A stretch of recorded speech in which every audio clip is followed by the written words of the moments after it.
Today we'll be discussing dividing whole numbers and decimals from Unit 12. By the end of this lesson, you'll be able to set up an equation and successfully divide a whole number by a decimal using our algorithm. You'll know you have it when you can find the correct quotient. Important vocabulary is knowing that a decimal is a number that consists of a whole and a fraction with that decimal point dividing the two. Place value is also going to be important to know, the different place values within the decimal and knowing that that is the value of a digit within a number. When we divide decimals, we're going to follow these steps in order to get our quotient. So the first thing we want to do is we want to set it up like a long division equation. We put our dividend underneath our division house, and then we put our divisor on the outside. First step is we are going to move the decimal of the divisor to make it a whole number. So the number on the outside is our divisor. I'm going to move my decimal points over until it is a whole number. Whatever I do to the outside, I have to do to the dividend on the inside. So I will need to move a decimal point over, or if it's a whole number, then I will need to create my decimal and add a place value. Once I have my decimal in its new spot, I'm going to do the math like I would any division equation. So I'll look to see how many times my divisor goes into my dividend. I subtract, I regroup whatever I need to until I hit 0, and then I will know I'm done. Once I hit 0 and I bring my final number on top of my division house, I'm going to bring my decimal straight up into my quotient. Once I bring that decimal up into my quotient, then I have my final answer.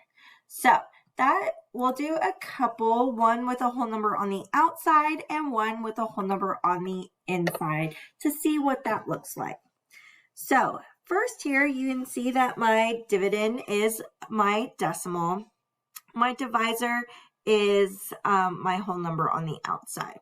So I'm going to set this up with 19 on the outside and 3.8 on the inside. Because my divisor is already a whole number, I do not have to move my decimal point here. I'm going to skip that step and I'm just going to go ahead and do my math. I'm going to ignore the decimal point within my dividend, and I'm going to divide like I would a whole number. So I'm going to look at this like it's actually 38 instead of 3.8. How many times can 38 go into, or how many times can 19 go into 38? Well, I know that 19 times 2 is equal to 38, so I know 2 is going to go up here. 2 times 19, if I want to do it long ways, just to check my work, I know 2 times 9 is 18. Carry my 1. 2 times 1 is 2, plus 1 is 3. So I know that is 38. I'm going to subtract. Once I hit my 0 as my remainder, then I know I can stop with my putting in and my dividing and all of that. So now that I have a 0 at the bottom, I'm going to put my decimal into my quotient.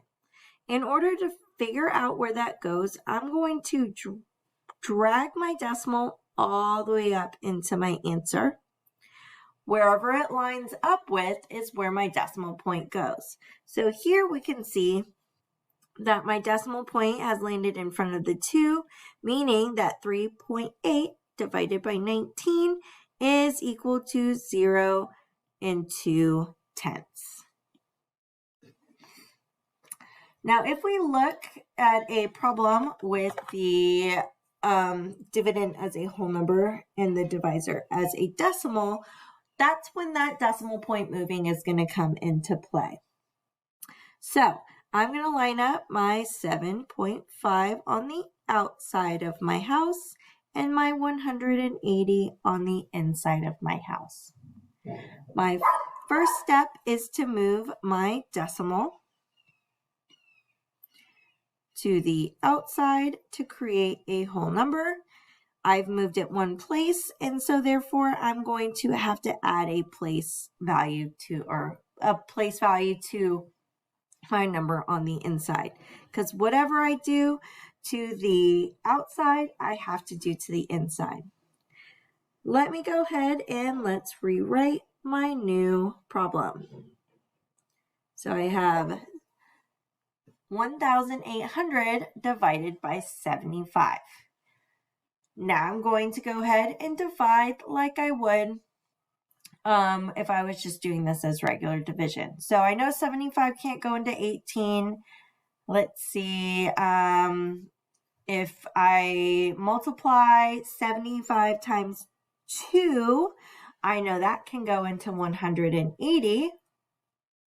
So 75 times 2 is 150.